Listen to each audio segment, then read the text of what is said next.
여러분 안녕하십니까?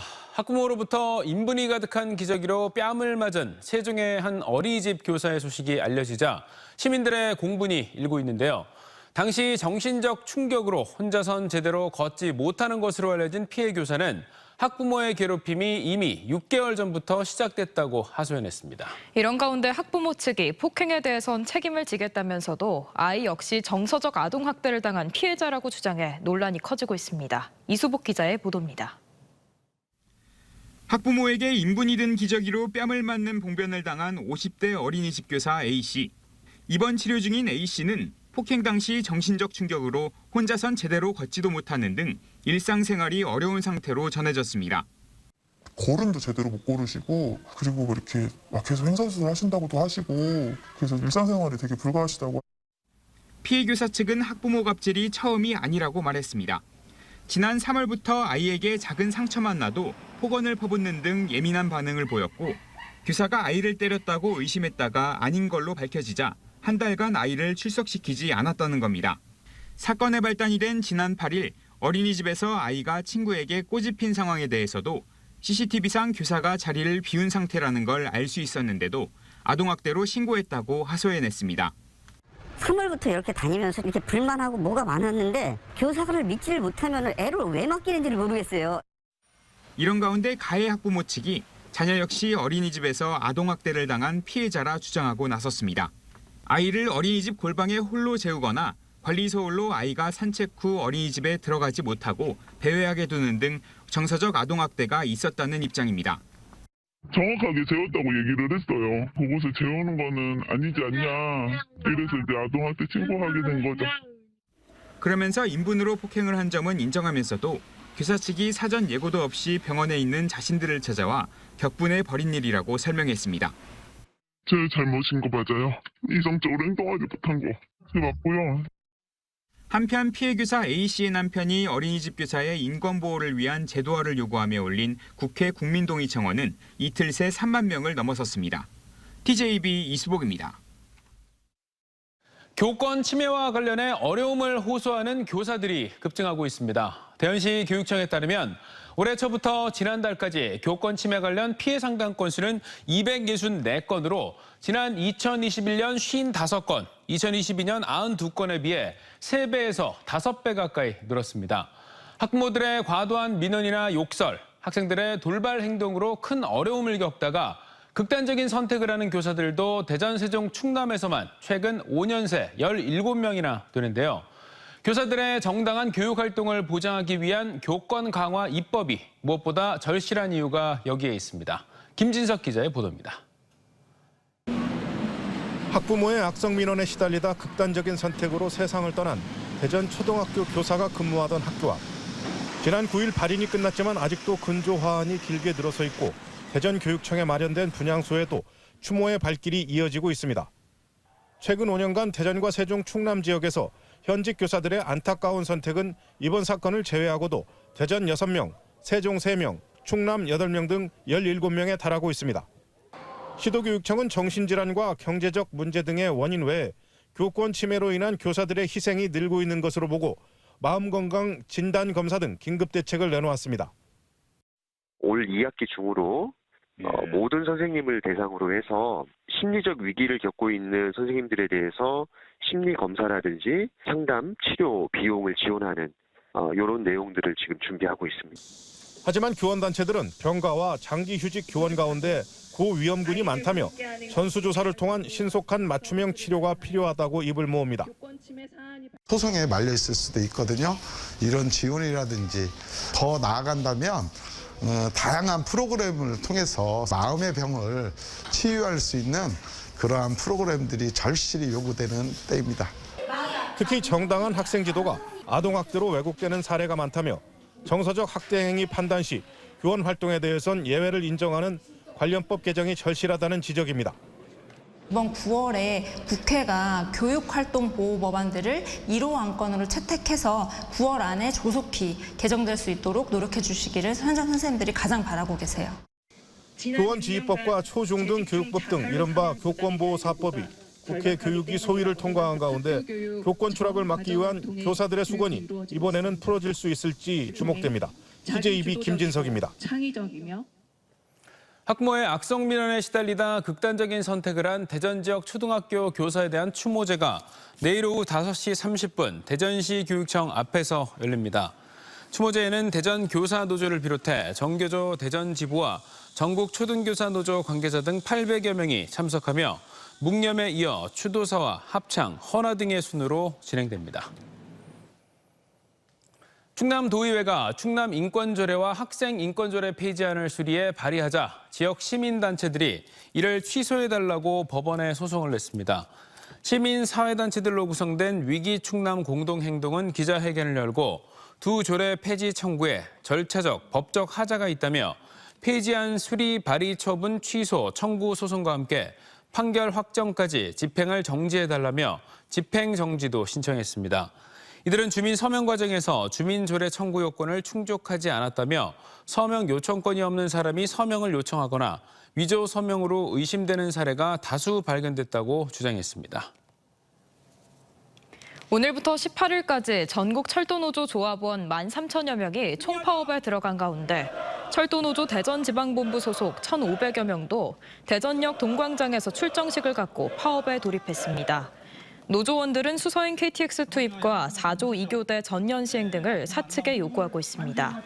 이번 파업으로 평시 대비 운행률은 KTX 76.4%, 여객열차 68.1%, 화물열차 26.3%로 떨어졌습니다.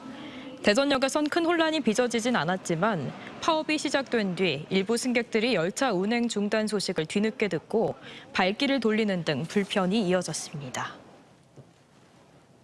프로야구 10개 구단의 미래를 좌우할 유망주를 뽑는 2024 KBO 신인 드래프트가 서울에서 진행됐습니다. 한화이글스는 고교 최대어로 평가받는 서울 장충고의 특급 좌완 황준서를 전체 1순위로 지명했는데요. 문동주, 김서연에 이어 시속 150km 이상 강속구를 던지는 황준서까지 합류하면서 한화는 꿈의 영건 트리오를 품게 됐습니다. 조형준 기자가 현장을 다녀왔습니다. 그 어느 때보다 치열했던 2024 KBO 신인 드래프트. 한화이글스의 선택은 서울 장충고 에이스 황준서였습니다. 한화이글스는 장충고등학교 투수 황준서입니다.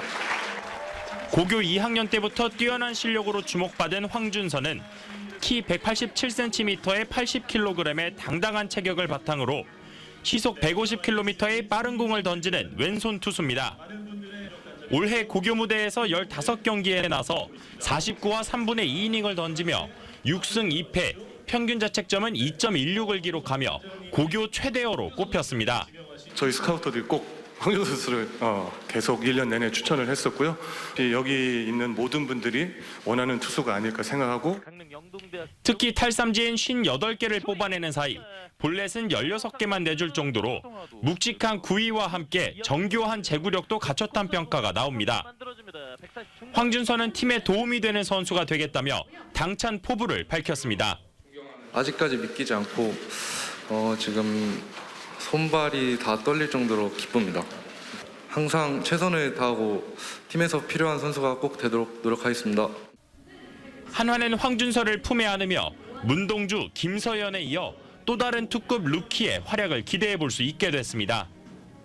한화는 황준서 외에도 또 다른 장충고 투수, 조동욱 등 모두 10명의 신인 선수를 지명하며 팀의 부족한 부분을 알차게 메웠다는 평가입니다.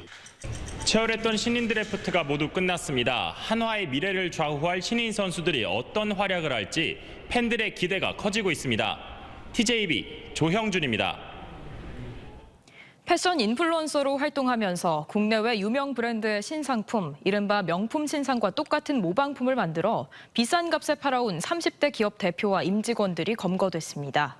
판매한 모방품들은 정품가로 무려 344억 원어치에 달했는데요. 범죄로 번 돈으로 고급 빌라와 슈퍼카를 사들이며 호화 생활을 누렸던 대표는 구속됐고 24억여 원의 범죄 수익금도 모두 압수당했습니다. 보도에 류재일 기자입니다. 특허청의 압수수색 현장, 루이비통과 샤넬 등 해외 유명 브랜드 신제품과 똑같이 만든 모조품, 이른바 짝퉁들이 수북히 쌓였습니다. 2021년부터 최근까지 판매된 모조품 2만여 점은 정품 시가로 340억 원어치에 달합니다. 누적 방문자 수 1,400만 명이 넘는 포털 블로그에 패션 인플루언서로 활동하던 의류회사 대표 30대 A씨가 정품과 똑같은 모조품을 제작한 뒤 자신의 회사 상표를 붙인 제품들입니다. 특허청과 검찰은 옷과 신발, 귀금속 모방품 약 2만여 점을 제조 판매한 혐의로 A씨와 임직원 등 7명을 디자인보호법과 부정경쟁방지법 위반 등의 혐의로 구속 내지 검찰에 송치했습니다. 디자인을 모방해서 내가 만들어서 자기들 라벨을 불러서 일단은 1차적으로 팝니다. 계속 자기들 단골 정도 되는 사람들한테는 별도로 연락을 주거나 해서 위조 상품을 판매하는 그런 수법을 쓴 겁니다. 구속된 30대 대표 A씨는 온라인 블로그를 통해 회원제 구매자를 끌어들여 모방품을 판매했고 단골 회원들에겐 명품 위조품을 비밀리에 팔았습니다. 특히 범죄 수익금으로 강남의 고급 빌라와 수억 원대의 슈퍼카 여러 대를 구입하는 등 호화로운 생활을 하며 SNS에 사진을 올렸습니다. 주말 특정 시간이 되면은 내가 이 링크를 통해서 이제 위조 상품 이제 구매할 수 있는 링크를 올릴 테니 회원들만 이제 그렇게 링크에 가입할 수 있도록 그렇게 해놔가지고요. 그런 식으로 비밀리에 판매를 해왔습니다. 특허청은 주범 A씨의 금융 계좌를 동결하고 부동산과 채권, 슈퍼카 등을 압류해 범죄 수익금 24억 3천여만 원 전액을 추징 보존하고 모방품 600여 점도 증거물로 압수했습니다. 이번 사건은 디자인보호법과 부정경쟁방지법 위반으로 피의자를 구속하고 범죄 수익까지 추징 보존한 첫 사례로 추징 보존 금액도 특허청 특사경 출범 이래 가장 큰 규모로 확인됐습니다. TJB 류재일입니다. 충청권 기업들의 해외 진출을 돕는 2023 베트남 비즈니스 매칭데이 행사가 다음 달 하노이와 호치민 현지에서 개최되는 가운데 참가 기업들을 상대로 한 사전 설명회가 TJB 공개홀에서 열렸습니다. 오늘 행사에서는 동남아시아 국가 가운데 우리나라와 무역과 통상에서 가장 큰 거래 규모를 보이는 베트남 시장에 대한 현지 상황과 함께 이번 수출 상담회에 대한 소개, 바이어들과의 업무 협상 요령 등이 자세하게 안내됐습니다. 대전세종 충남기자협회가 대전시청에서 열린 2023 세계 자살 예방 정신건강의 날 기념식에서 대전시장 표창을 받았습니다. 기자협회는 자살 예방 캠페인과 함께 협회 자체 권고 기준을 정해 보도하는 한편 대전 충남 자살 예방센터와 협약을 맺고 세미나를 개최하는 등 자살 예방을 위해 노력한 공로를 인정받았습니다. 충남대학교가 한밭대 통합과 글로컬 대학 사업을 분리해 추진하겠다고 공식 발표했습니다. 이진숙 충남대 총장은 담화문을 통해 지난달 한밭대 측의 사과가 대화모색의 출발점이 될 수 있다며 통합 논의를 재개하겠다고 밝혔습니다. 이와는 별도로 지역대학 역량 강화를 위해 정부가 예산을 지원하는 글로컬 대학 30 사업은 차기 총장 선거와 관계없이 추진될 수 있도록 별도의 준비위원회를 만들고 내부 혁신안을 마련해 재도전하기로 했습니다. 앞서 충남대와 한밭대는 통합을 전제로 글로컬 대학 사업에 도전했지만 탈락한 바 있습니다. 내년 4월 국회의원 선거와 관련해 대전에서 처음으로 공직선거법 위반 혐의자를 고발한 사례가 나왔습니다. 대전 유성구 선거관리위원회는 지난달 말 지역 주민 행사에서 입후보 예정자 이름으로 45만 원 상당의 자전거 세대를 경품으로 제공한 혐의로 입후보 예정자가 대표로 있는 법인 임원 A씨를 검찰에 고발했습니다. 선관위는 총선이 다가오면서 기부 행위 관련 위반 행위가 증가할 것에 대비해 예방과 단속 활동을 강화하고 추석 연휴 기간 중에도 위반 행위를 발견하면 관할 선관위나 전국 어디서나 1390번으로 신고해 줄 것을 당부했습니다. 대전지법 최리지 판사는 지난 2019년 8월부터 지난해 말까지 대전과 충청 지역 10개 건설회사의 공사를 방해하겠다고 협박해 1억 2,900여만 원을 뜯어낸 건설노조 본부장 36살 A씨에게 징역 2년을 선고했습니다. 함께 기소된 노조 간부 7명에 대해서도 각각 징역 10월에 집행유예 2년부터 징역 1년 6개월에 집행유예 3년의 징역형을 선고했습니다. 이들은 건설 현장 앞에서 집회를 열거나 안전 미비 사항을 고발해 공사를 지연시킬 것처럼 협박한 것으로 알려졌습니다. 지난 7월 말다툼 끝에 친구를 살해한 여고생이 첫 재판에서 범행을 인정했습니다. 대전지법에서 열린 첫 공판에서 대전 서구에 있는 친구 B양의 집을 찾아가 말다툼을 벌이다 B양을 폭행하고 살해한 혐의를 받는 18살 A양이 살해 사실은 인정했지만 일부 범행 경위는 부인했습니다. 검찰 수사 결과 A양은 2년 전부터 B양과 친하게 지내며 폭언과 폭력을 일삼아 학교폭력 사건으로 접수된 사실이 있고 올해 3월부터 다시 만났지만 연락이 늦거나 대답이 없으면 살해하겠다는 메시지를 보내는 등 협박한 것으로 조사됐습니다.